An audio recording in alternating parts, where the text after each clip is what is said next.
Assalamualaikum warahmatullahi wabarakatuh. Bismillahirrahmanirrahim.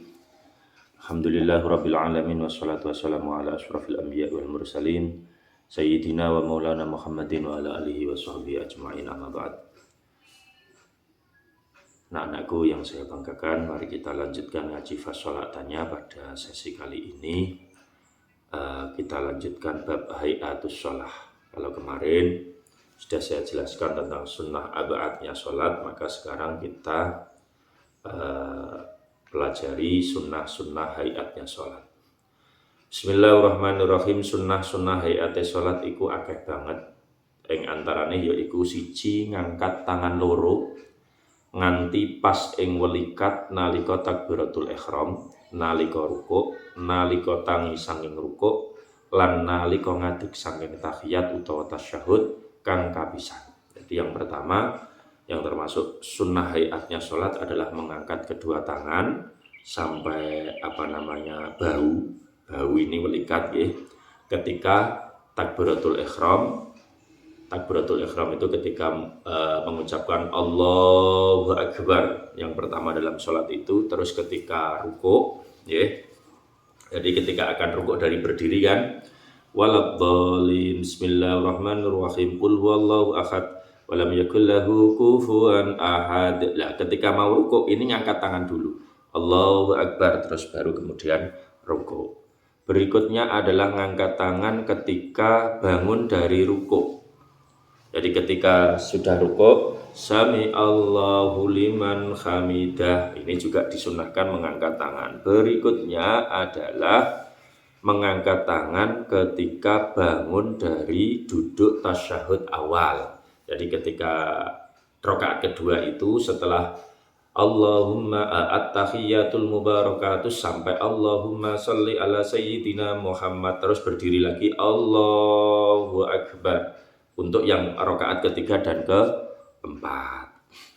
Engkang angka kalih sunah hayate salat inggih punika nyelehake tangan kang tengen ing atase tangan kang kiwa, ing ngisore dada lan ing dhuwure wudel nalika ngadeg.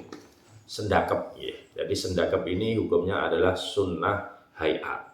Tangan kanan di atas, yang tangan kiri di bawah.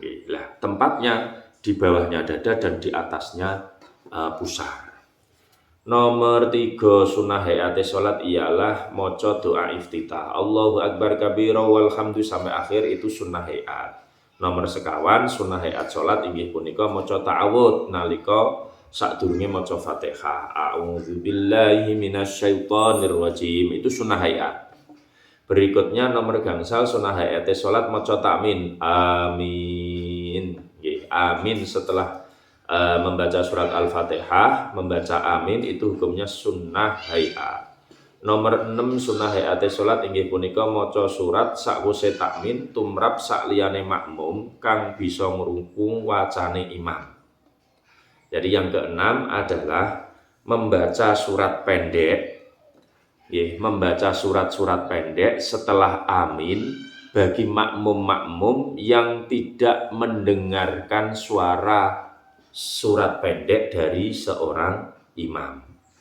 Jadi disunnahkan membaca surat pendek itu bagi makmum yang makmum tersebut tempatnya jauh dari imamnya. Jadi dia mungkin di barisan keberapa begitu yang panjang, di belakang banget, sehingga dia tidak mendengarkan imam membaca surat pendek, maka makmum yang tidak mendengarkan itu disunnahkan untuk membaca surat pendek.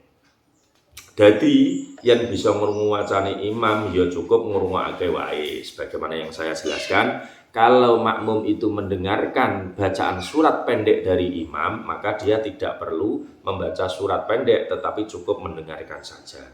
Sunnah hayate salat ingkang angka 7 inggih punika mbanterake swara ing panggonan kang mestine banter lan nglirihake ing panggonan kang mestine lirik. Jadi mengeraskan bacaan-bacaan salat di tempat-tempat yang semestinya agar dikeraskan dan melirihkan atau diitik-itikno di tempat-tempat yang semestinya diminta untuk diitik-itikno atau dilirihkan. Dene kang mestine banter yaiku maca Fatihah lan surat nalika rakaat kapisan lan kapindho ing dalem salat maghrib, isya lan subuh. Lah kapan tempat disunahkan untuk mengeraskan dan kapan disunahkan tempat untuk melirihkan, ini dijelaskan. Disunahkan untuk dibaca keras yaitu ketika rokaat yang pertama dan rokaat yang kedua ketika sholat maghrib, isya dan subuh. Sakliyane iki dilirihake wae. Maka selain yang disebutkan tadi, selain di rokaat pertama dan kedua sholat maghrib, isya dan subuh, maka bacaan-bacaan sholat maksudnya ini adalah yang mestinya adalah rukun-rukun qauli seperti baca surat Al-Fatihah itu cukup dibaca lirih. Dene wacan takbir kabeh panggonan ing dalem endi-endi sholat dibanterake. Sedangkan untuk membaca takbir Allahu Akbar, mulai takbiratul ihram terus takbir intikal dan lain-lain di semua sholat itu dikeraskan. Semono uga wacan kunut kang 5 baris kawitan lan kang pungkasan hiyo dibanterake. Begitu juga disunahkan ketika membaca doa kunut 5 baris awal dan 1 baris yang terakhir itu dikeraskan. Nanti dijelaskan Pak Imam di belakang doa kunut nggih. Tumrap wong wadon ing dalam panggonan banter iku ora perlu nemen-nemen serune, dadi ukur-ukur wae. Jadi tadi di awal dijelaskan bahwa rakaat pertama dan kedua sholat maghrib, isya dan subuh itu kan dianjurkan untuk dikeraskan. Tetapi jika di situ adalah orang perempuan melakukan jamaah begitu, sholat jamaah, imamnya juga perempuan, makmumnya juga perempuan, maka bacaannya imamnya yang seorang perempuan itu cukup pelan-pelan saja, ojo banter-banter nemen. Karena di sebagian kitab yang lain dijelaskan, dalam redaksi kitab yang lain, bahwa suara perempuan itu ada yang mengatakan aurat. Qala Syekhul Ma'alif rahimahullah ta'ala wa nafa'ana bihi wa bi ulumihi fid dharaini amin. Selajengipun sunah hayate salat nomor 8 inggih punika maca takbir nalika pindah saking ngadeg utawa mengisor. Sebagaimana yang saya jelaskan tadi, dari berdiri Allahu Akbar, takbir intikal ini niku nggih sunah hayat. Nomor 9 maca tasbih nalika rukuk lan sujud. Ketika rukuk dan sujud juga disunahkan membaca tasbih yang sering kita dengar subhana rabbiyal azimi wa bihamdi, itu ketika rukuk, ketika sujud subhana rabbiyal a'la wa bihamdi. Andai kan tidak bisa begitu, cukup subhanallah juga tidak apa-apa. Wong itu hukumnya adalah sunnah, terlebih ini sunnah hayat. Nomor 11 sunnah hayate salat inggih punika maos sami Allahu liman hamidah. Ketika dari rukuk, sami Allahu liman hamidah, berdiri dari rukuk itu disunahkan membaca sami Allahu liman hamidah rabbana lakal hamdu mil'us samawati wa mil'ul ardi sampai akhir. Membaca rabbana lakal hamdu itu ketika iktidal itu adalah bangun dari rukuk. Nomor 11 ya Allah, sunah hayate salat inggih punika lungguh iftiros ing sekabehe panggonan lungguh kejaba tahiyat utawa tasyahud akhir. Jadi orang salat itu di saat duduk, berarti ada duduk di antara dua sujud dan duduk tasyahud awal, itu disunahkan duduknya adalah duduk iftiros. Lah, duduk iftiros itu seperti apa Pak Imam? Duduk iftiros itu ini, nggih. Lungguh iftiros yaiku sikile kang kiwa dilungguhi, kaki kiri diduduki, kaki yang kiri ini diduduki. Jadi bokonge ini sikile nggone sing kiwa nang ngisor ditumpangi bokonge nggih, ditumpangi bokonge. Lan dlamaane kang tengen didekake kaya wong jinjit. Untuk kaki yang kanan, nggih, kaki yang kanan ini telapak kakinya ini harus berdiri lurus ke atas, seperti wong jinjit. Nah, sebagaimana orang yang jinjit. Jadi yang jari-jarinya ini ditekuk menghadap ke, jari-jarinya ada di posisi menghadap ke kiblat. Nah, begitu. Jadi nanti kalau sudah di madrasah saya praktekkan duduk iftiros. Berikutnya sampun nggih delamaane iki sampun. Nomor 12 sunah hayate salat inggih punika lungguh tawarruk nalika tahiyat utawa tasyahud akhir. Lah tadi duduk iftiros, sekarang kita membahas duduk tawarruk. Lah duduk tawarruk itu seperti apa? Ini sunnah hayat yaitu duduk tawarruk ketika tasyahud akhir. Tasyahud akhir itu rakaat yang terakhir itu rakaat yang terakhir terus duduk dan membaca doa tasyahud. Lah itu duduknya seperti apa? Kita disunahkan tawarruk itu. Nah ini carane yaiku sikil kiwa dilebokake kang tengen. Jadi sikil tengene wis menelonjor mengguri nggih. Lah sikile kiwa niki didelek teng ngisore sikil tengen. Delamakane enten ketok metu nganan nggih, delamakane medal nganan. Delamakane medal nganan. Tak balen maneh carane yaiku sikil kiwa dilebokake kang tengen, pun.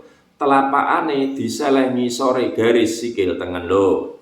Telapak kaki yang kiri ditaruh di bawahnya kaki kanan. Nah, telapake. Mungkin dipraktikkan Pak Imam ketika sudah bertemu anak-anak. Nah, ini namanya duduk tawaruk. Sedangkan pantatnya, bokonge niki langsung tenggene lantai. Itu duduk tawaruk. Bedane ngoten. Kalau duduk iftiros, sikil kiwa itu dijungoki sikil bokong. Nah, sikil kiwa ning ngisore bokong. Tapi nek duduk tawaruk, bokonge ini langsung teng lantai. Sedangkan sikile ditumpangi, sikil yang kiri ditumpangi kaki yang kanan. Delamaannya nggih, sampun.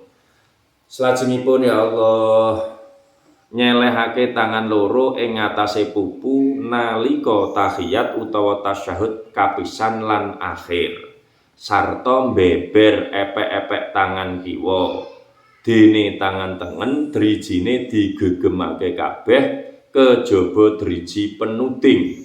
Driji iki ditokake delujur lan yen wis tumeka wacan illallah banjur dikencengake. Sunnah hayat berikutnya anak-anak ingkang angka 13 yaitu meletakkan tangan meletakkan kedua telapak tangan ini di atas pupu di atas pupu. Nah, baik ketika tasyahud awal dan akhir, terus tangan yang kiri itu di jeleberno begini tangan yang kiri, sedangkan tangan yang kanan itu digegem. Nah, sama drijine diseleh mboten ngadegno ngeten mboten, tapi diselehno biasa ngeten nggih. Diselehno mangke dugi illallah.